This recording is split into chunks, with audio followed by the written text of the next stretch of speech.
বাংলাদেশ আওয়ামী লীগ বাংলাদেশের মুক্তিযুদ্ধের সপক্ষের মানুষ যারা আছেন তাদের প্রত্যেকের উদ্দেশ্যে একটা পরামর্শ দিতে চাই। একটা না, ঠিক অনেকগুলা পরামর্শ দিতে চাই। যদি আপনারা মানতে পারেন তবে আপনাদের জন্য অনেক ভালো হবে বলে আমি বিশ্বাস করি। কথাগুলা আমার একজন শুভানুধ্যায়ী আমার ইনবক্সে শেয়ার করেছে। আমি কিছু কথা সংযুক্ত করে আপনাদের সামনে তুলে ধরার চেষ্টা করছি। ঢাকা শহরের একটা রাস্তা দিয়ে প্রতিদিন অন্তত 2 মিলিয়ন মানুষ চলাফেরা করে। সামাজিক যোগাযোগ মাধ্যম ফেসবুকে পোস্টের থেকেও বেশি মানুষের কাছে পৌঁছাবে গ্রাফিতি বা দেওয়ালে লিখনি। গত 1 বছরে জনগণের মধ্যে মুক্তিযুদ্ধ, শহীদের সংখ্যা, বঙ্গবন্ধু, বাকশাল, রবীন্দ্রনাথ, জাতীয় সঙ্গীত সবকিছু নিয়ে যে অসংখ্য মিথ্যা তথ্য এবং অভিযোগ ছড়িয়ে দেওয়া হয়েছে, সেই মিথ্যা ন্যারেটিভ ভেঙে জনগণকে সঠিক তথ্য জানিয়ে তারপর যমুনা অভিমুখে যাত্রা করে ইউনূস সরকারের পতন ঘটালে সেটা সব থেকে ভালো হবে বলে আমি বিশ্বাস করি।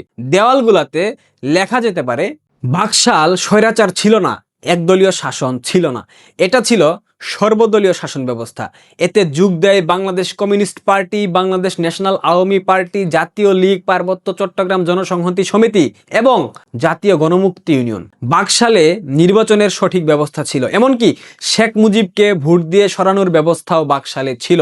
বঙ্গবন্ধু সারা জীবন ক্ষমতায় থাকবার জন্য বাকশাল গঠন করেন নাই, কিন্তু বারবার গান্ডুরা এই ইতিহাসকে বিকৃত করার একটা অপচেষ্টা চালিয়েই যাচ্ছে। বঙ্গবন্ধু 25 মার্চ রাতে ইচ্ছে করে পাকিস্তান আর্মির হাতে ধরা দেন নাই। 25 মার্চ বঙ্গবন্ধুর দলীয় নেতাকর্মীরা তাকে বারবার অনুরোধ করেছিল নিরাপদ জায়গায় চলে যেতে, কিন্তু বঙ্গবন্ধু যাননি।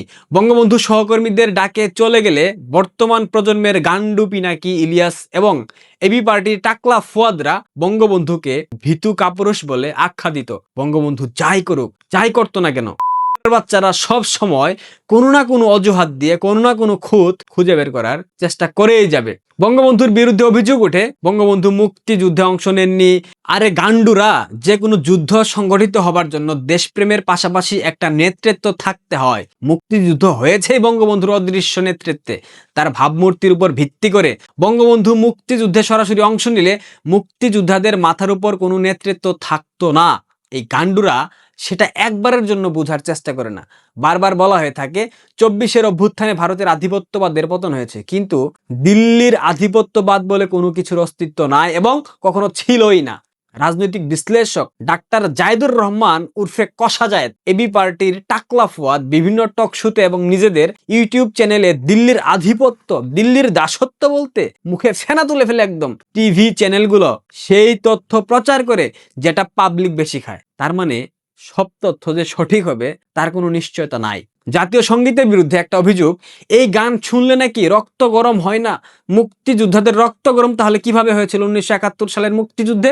আর অভিযোগ, বিদেশি অর্থাৎ ভারতীয় কবির লেখা গান কিভাবে বাংলাদেশের জাতীয় সঙ্গীত হয়। আরে গান্ডুর বাচ্চারা, রবীন্দ্রনাথ ঠাকুর ভারত স্বাধীন হবার আগেই মারা গিয়েছিল, উনি কিভাবে ভারতীয় হলো? ভারতীয় তুই, আমি, আমরা সবাই ভারতীয় পাসপোর্ট ধারী ছিলেন আমাদের জাতীয় কবি কাজী নজরুল ইসলাম, কিন্তু তাকে আপন ভাই ভাবতে গান্ডুদের কখনো কষ্ট হয় না, কারণ রবীন্দ্রনাথ মুসলিম নন, কাজী নজরুল ইসলাম মুসলিম। এই জন্যই রবীন্দ্রনাথকে আপন ভাবতেই গান্ডুদের অনেক কষ্ট হয়। আরেক জ্ঞানপাপী সলিমুল্লাহ খান রটিয়েছে রবীন্দ্রনাথ ঠাকুর ঢাকা বিশ্ববিদ্যালয় প্রতিষ্ঠার বিরোধিতা করেছেন, নবাব সলিমুল্লাহ ঢাকা বিশ্ববিদ্যালয়ের জমি দান করেছেন। ইহা একদম ডাহা মিথ্যা কথা।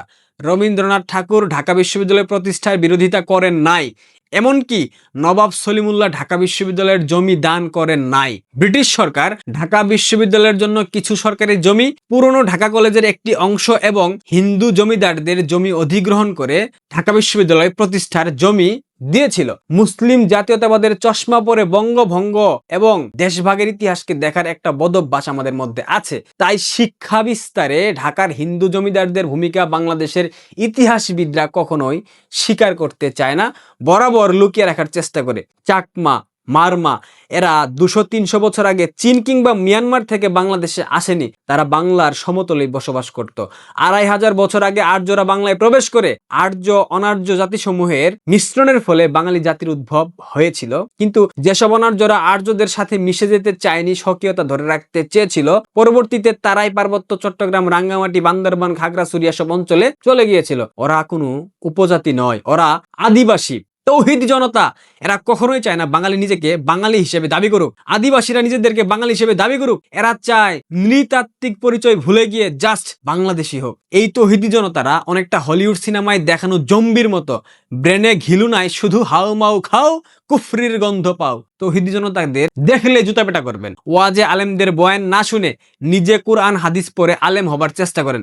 আলেমরা সমাজে হিন্দু বিদ্বেষ, আদিবাসী বিদ্বেষ, নারী বিদ্বেষ, নাচ গানের বিদ্বেষ, ছবি আঁকার বিদ্বেষ, মুক্তিযুদ্ধ বিদ্বেষ, রবীন্দ্রনাথ লালন বিদ্বেষ, রকিয়া বিদ্বেষ ছড়ানোতেই সব থেকে বেশি অভিজ্ঞ। আলেম সমাজকে সম্পূর্ণরূপে বয়কট করেন, বর্জন করেন। শিরক হয় আল্লাহর সাথে কোনো কিছুর তুলনা করলে। মঙ্গল শোভাযাত্রায় পেঁচার কিংবা বাঘের মূর্তিকে মানুষ পূজা করতে মঙ্গল শোভাযাত্রায় যাচ্ছে না, আল্লাহর সাথে তুলনা করা হচ্ছে না। তাহলে শিরক কোন যুক্তিতে হয়? শোভাযাত্রায় কোনো প্রতীক কাকতালীয় ভাবে অন্য কোনো ধর্মের সাথে মিলে গেল কিনা এত সূক্ষ্মভাবে চিন্তা আপনাকে কে করতে বলেছে গান্ডুরা? সর্বত্র শিরক খোঁজা বন্ধ করেন। গান্ডুদের উদ্দেশ্যে বলতেছি, মুসলিম ব্রাদারহুডের ভাইরাস দ্বারা আক্রান্ত হয়ে আজকে কিছু মানুষ, কিছু বললে ভুল হবে, জামাত ইসলামের ধর্মীয় উগ্রবাদী গান্ডুরা মায়েদের ধর্ষক পাকিস্তানকে ভাই রাখতেছে। এই ভাইরাস থেকে বের হয়ে আসুন। ফিলিস্তিনের জন্য আমরা সহানুভূতি দেখাতে পারি, কিন্তু ফিলিস্তিনের মুসলিমরা আমাদের আপন কেউ না। প্যালেস্টাইন, তুরস্ক, ইরান, পাকিস্তান, আফগানিস্তান, এদের সাথে আমার জেনেটিক মিল নাই, আপনারও নাই। পশ্চিমবঙ্গ তথা ভারতের সাথে বাংলাদেশের মানুষের ডিএনএর সব থেকে বেশি মিল আছে। ভারত বিদ্বেষ একটা সামাজিক ব্যাধি, একটা রোগ। এই রোগ থেকে বের হয়ে আসুন। আওয়ামী লীগের শাসন কোনো ফেসিবাদ শাসন ছিল না। সুদখোর ইউনূস বাংলাদেশে প্রথমবারের মতো ফেসিবাদ কায়েম করেছে। তবে সবচেয়ে বড় ফেসিবাদ হলো খিলাফত এবং শরিয়া আইন, যেটা বাংলাদেশে জামাত ইসলাম প্রতিষ্ঠা করতে চায়। বাংলাদেশের ভালো মন্দ বাংলাদেশের মানুষের চেয়েও বেশি বুঝে ভারত, একথা আপনাদেরকে মানতে হবে। তাই ভারতের দালালি করাও আমার মনে হয় সঠিক। ভারতের তরুণরা যেখানে গুগল, মাইক্রোসফটের সিইও হচ্ছে, কোয়ান্টাম কম্পিউটার নিয়ে গবেষণা করছে, আর আমাদের দেশের তরুণরা গান্ডুদের ফাঁদে পড়ে সবকিছু বাদ দিয়ে শরিয়া শাসন চাচ্ছে। ভাবা যায়? এই জঙ্গি মানসিকতার জন্য ইউরোপ, আমেরিকা, অস্ট্রেলিয়া, যুক্তরাজ্য, বিশ্বের বিভিন্ন দেশ বাংলাদেশের শিক্ষার্থীদের জন্য সকল ধরনের ভিসা বন্ধ করে দিয়েছে। কেমন লাগে হে গান্ডুরা? এখনো সময় আছে, শুধরে যান।